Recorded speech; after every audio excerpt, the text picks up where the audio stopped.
Гледай това, Арели. Андроидче, от скъпото. И какво бате?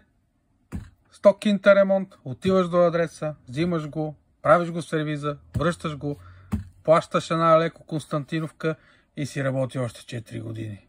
И какво се случва? Каква е разликата?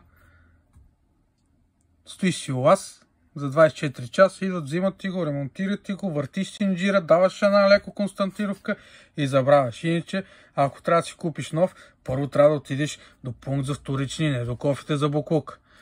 Да го изхвърлиш, да отидеш до метро, да си купиш нов, да отидеш до вас, да си го монтираш, да го направиш, си дал 200 кинта и пак ще изкара 3 години. А така какво? Карат си 3-4 години още и 100 лева плащаш само и остават 100 лева за фундация и аз съм човек. Иначе много ма кефи. За първи път да кажа Арелито, че ма кефи.